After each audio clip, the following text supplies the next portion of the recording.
Her Royal Majesty Queen Elizabeth II was lowered into the royal vault in a state funeral in London a short while ago. Several dignitaries and heads of state from across the world, including South Africa's President Cyril Ramaphosa, were in attendance. The Queen's death has ignited debates around the legacy of colonialism and the brutality of its former colonies. Good evening and welcome to Unfiltered. I'm Aldrin St-Pierre. In South Africa, the challenges facing the country are often blamed on years of colonialism and apartheid. Some Kenyans, still haunted by the suppression of the Mau Mau rebellion by the British, reacted to her passing as a brutal legacy. Again in South Africa, the Battle of Isandlwana of 1879 evokes memories amongst the Amazulu in particular. There are also calls for the return of the Queen's crown jewels to South Africa. The Queen is known to have owned the largest uncut diamond in the world, known as the Great Star of Africa. Tonight, we unpack the conversation and have spoken, or we unpack a conversation that has been spoken in really harsh tones. And the question that we're asking you this evening is, what is the legacy of Queen Elizabeth II in Africa? Let's welcome our guest this evening, Thembi Msana, who is an EFF, a member of the Central Command Team and also a member of Parliament. We're also joined by Dr. William J. Mpofu, who is a researcher at Wits Center for Diversity at the Wits University, and also an expert in decoloniality and world systems, as well as our international editor, Sophie Mukwena, who's joining us in studio. Remember that you can also be part of the conversation by tweeting at Unfiltered SABC, and you can also find us on Facebook. Just search for Unfiltered SABC. Ms. Sophie Mukwena, let's start off with you. As a journalist working in this country, and today having to oversee the coverage of the interment of the Queen Elizabeth II, but there is also that deep-seated history of the British Empire. How did you deal with that conflict? It was quite a difficult story to handle. As a public broadcaster with responsibility of always being impartial and independent, reflecting all diverse views, and that's what we did as the SABC. Mm-hmm. And for you personally? Well, for me, I normally don't become a story when I'm doing a story. I just do my work. There are ethical rules and regulations that you have to follow as a journalist. The experience of 28 years being a journalist has taught me to do my work and just do my work, no matter what happens or who says what about me, because I know I'll be vindicated. As a journalist, stick to what you are supposed to do. And that's what I did. And I don't even think about it when I do it. I just do my work with passion. Dr. Mpofu, for you, as you're following the coverage of the death and followed by the Queen lying in state and all of these processions that have been happening, what was going through your mind as a black South African? What I can say, Aldrin, is that the passing away of the Queen and the circulation of the news of the same brought into mind and into palpable reality the fact that the Queen was a human being, subject to natality, mortality, and fatality. And what can be witnessed from the ceremoniality that is taking place as we are speaking is the display of the power, the grandeur, and the glory of the institution of the British Empire, the royal family, and her position and the positions of those before her. But what all that grandeur and glory conceals is the violence, the crime scenes in the global south, in colonized African countries, in India, some parts of Asia, and elsewhere, where the British Empire left mass graves, genocides of conquest, where bodies of human beings were destroyed in order for conquest to take place, epistemicides of conquest, where knowledges of peoples, histories of peoples, religions of peoples, and cultures of peoples were destroyed in order for British culture to be institutionalized in those parts of the world. There were also extractions, siphoning, and looting of resources that displaced human beings, that dispossessed human beings, and that disenfranchised communities and divided them until beyond repair. And those divisions and inequalities are still being felt today here in South Africa and beyond, Aldrin. Thank you. Let's just quickly also show you visuals of what we can see looking at the burial that is currently underway at St. George's Chapel. What you will see is the light that is shining on the castle, and that is where the burial is underway. Okay, we're struggling to get you those visuals. We'll try to get you those visuals a bit later on. These are visuals from earlier on today as the funeral was underway, and the Queen, of course, leaving on her way to Windsor, where the final burial was then to take place. But anyway, let's bring in Tembi into this conversation. Tembi, good evening, and thank you so much for making time for us. How did you deal with the conflict as a member of parliament, an institution basically that's also rooted in the history of the British Empire? Thank you very much, Aldrin, and thank you to your viewers. You know, as the economic freedom fighters, we have been adamant and we stood fast that, for example, South Africa needs to detach itself from bodies such as the Commonwealth. And since we've entered Parliament, we've always advocated that South Africa needs to detach itself. And as much as not only South Africa, but all African countries must detach themselves from their colonizers. Because if you have to understand, for example, why the Commonwealth was created, was so that all the colonized states can be taught how to run government. So why would you want your oppressor to teach you how to run government? So that's why we released a statement that we do not mourn Queen Elizabeth. Mm-hmm. And Ms. Sophie, there's also, of course, this contested legacy of Queen Elizabeth, and we saw that now even just immediately after her passing, and how world leaders were responding to that. Tell us more about that. Well, yes, it is contested, and I mean, like we indicated earlier on, she represented an empire that brutalized people. We often look at the Battle of Isandlwana. What about the Anglo-Boer War? There's a community in South Africa that is still aggrieved, and I don't think we were able to even touch on that or get their views. But because they handled things in a different way, I'm talking about the Afrikaner community, they decided to keep quiet. They didn't want to make a fuss. But it speaks to the complex legacy of the Queen. But we know that when she started her reign, it was at a time where colonialism was fading. And some of countries were already independent. And therefore, some people would argue that it is 50-50 or 95 and 5%. But the reality is the crown represents something else. Yep. And even, you know, the diamonds that are there reminds people of where we come from. But like the prophets indicated, we are human beings. She was not God. She was not Jesus. She was a human being, and she was bound to make mistakes. Yep. And this is what Madiba taught us when he said, I am not a saint. So when we come back, let's then have a conversation about the legacy of the Queen, as Ms. Sophie has now touched on, when we look at how you'd find various countries, specifically on this continent, now being declared independent from their colonizers, and specifically looking at the colonies of the British Empire. That conversation when we come back, and asking really, do we really credit the Queen for that? Do we really credit the Queen for influence, or rather influencing Westminster and around those decisions in relation to apartheid?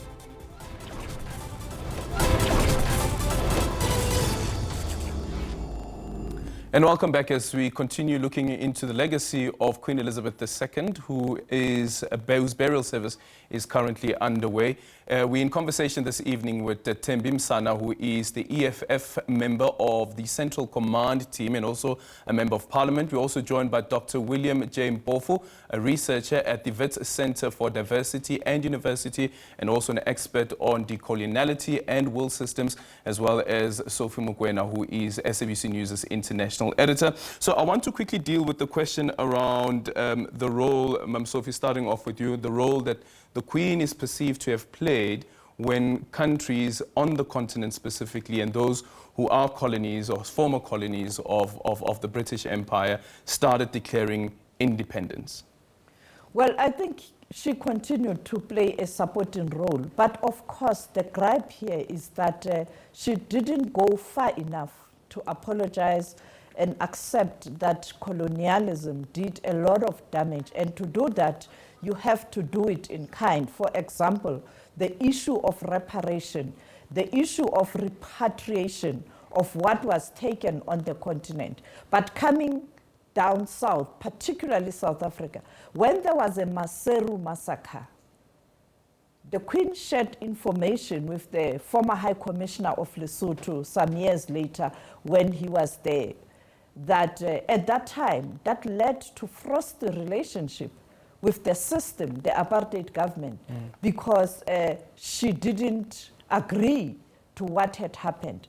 She went further to tell the High Commissioner that she had this frosty relationship with Margaret Thatcher because she was constantly making Margaret Thatcher aware that apartheid is not sustainable. Margaret Thatcher was a proponent of apartheid. She supported apartheid. And there was a fallout between the two, even looking at other leaders on the continent, because Margaret Thatcher felt that she was too close to other leaders on the continent, like your leader from Zambia, Tanzania, even Mugabe at that time when he was still a hero. And therefore, you have that kind of a view. But the reality is the young generation, they were not there. And these were behind the scenes discussion and views. They want something public. And the issue of reparation and repatriation becomes a very thorny one. And Dr. Mpofu, quickly then on that question around whether Queen Elizabeth II should take credit for the independence that was declared by African states who are former colonies of the British Empire. And I always think, you think about, for instance, F.W. de Klerk, and ask yourself, wasn't it a given that this is where the world was going, considering that in 1948, listen to that year, 1948, there was a convention on genocide, United Nations, as if atrocities against black Africans in particular didn't take place pre what has happened in Germany. But there seems to have been a world shift that took place at the United Nations.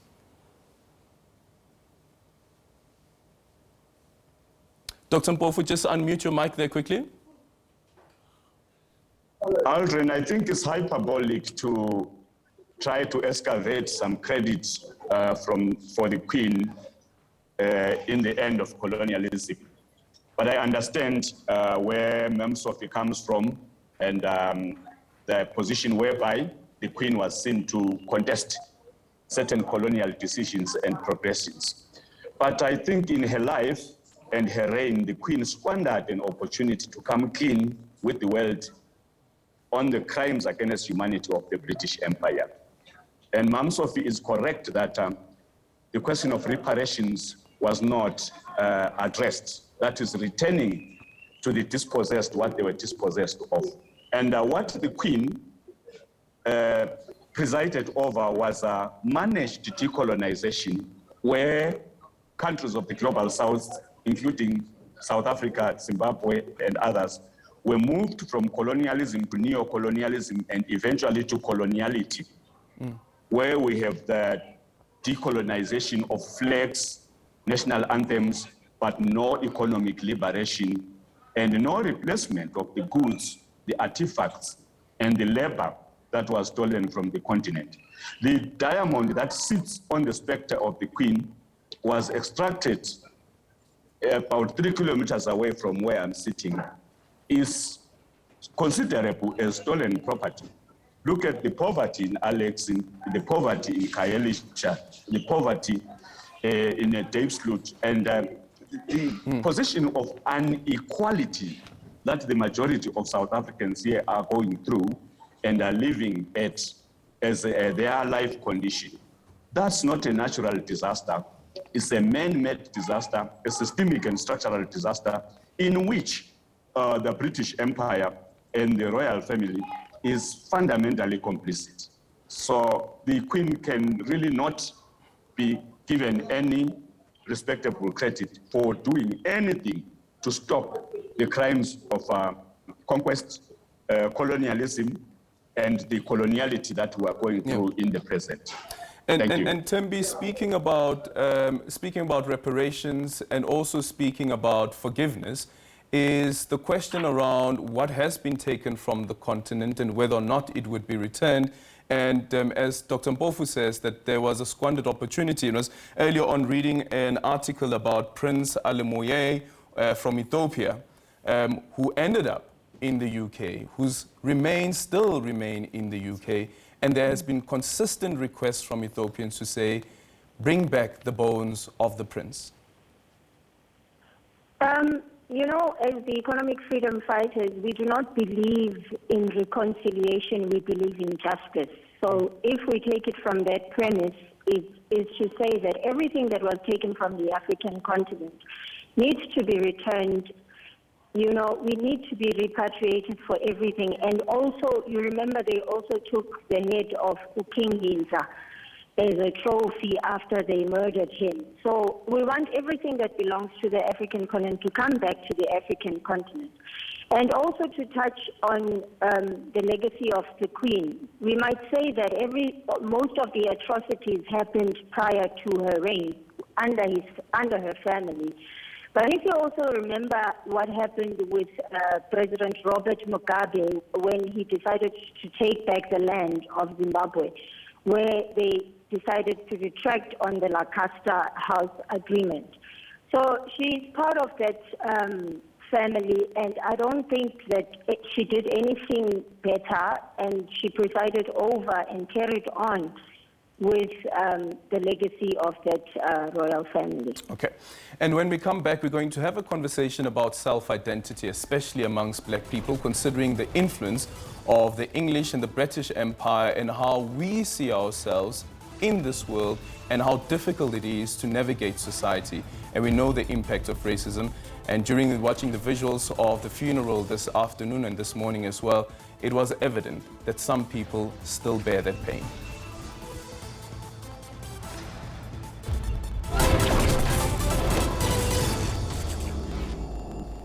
And welcome back as we conclude our conversation looking into the legacy of Queen Elizabeth II, who is being interred this evening.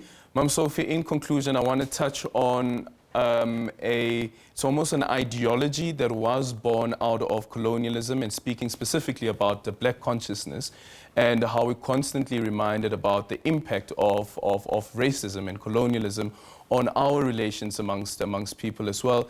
And when we're looking at the visuals of this afternoon, looking at Joe Biden, for instance, being allowed to arrive in his limousine, and there were pictures, of course, of black people and white people who were in buses. This is now leaders. But the emphasis was more on the black leaders who were in those buses. Why do you think so? Because we have low self-esteem. Instead of us celebrating the fact that African leaders didn't join in grandstanding like Joe Biden, who came with his cars, the beast was there.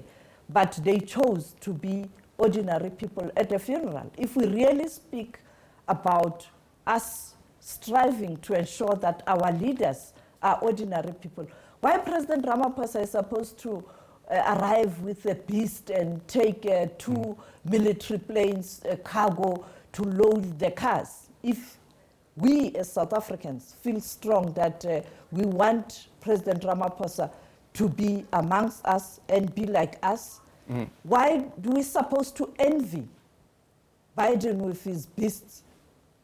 And the grandeur around it. But Tembi, I wonder if you agree with that view that Mam Sophie has shared. Well, President Cyril Ramaphosa has left the country in a dire state where we can't even conduct an interview now with you, where there's load shedding, the economy is collapsing, and he rushes to go and impress his masters. So that's why we always refer to Frantz Fanon to say that, the most African leaders that are currently in government are nothing but a comprado, where they are just representing their masters, the imperialists. They stand for nothing for the Africans. And that needs to change, Aldrin. Okay.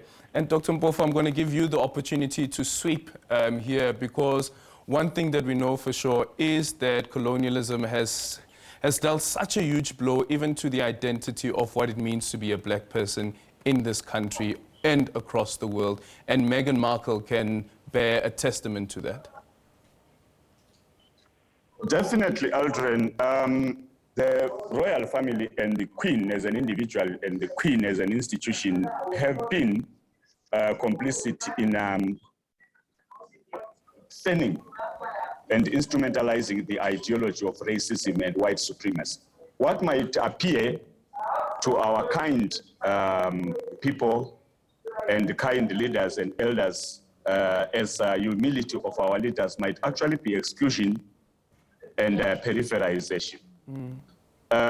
This funeral that we are watching here, the grandeur, the glory, and the serenity and everything, there are people, thanks to the British Empire, with the hand of the Queen and her predecessors, that live daily lives of loss, daily lives of death, and daily lives of mourning as their natural, normalized life condition. So we know it for sure that there was a time in Buckingham Palace where people of color were not allowed to take up employment with the hand and participation of the Queen. And the experiences of Meghan, as you are saying, are knowledge in the public domain. So this angelization, this decoration and perfuming of the Queen's legacy in the process of mourning will not do anything to stop the victims of racism to see what is happening and to feel the pain and the urge to fight on. Thank you so much for your time. Dr. William Mpofu, Tembi Msana, as well as Sophie Mkwena. Thank you so much for choosing Unfiltered with me, Aldrin St. Pierre, this evening on S3. We're back again next week, Monday, same time, same place. Dotsins, enjoy the rest of your evening.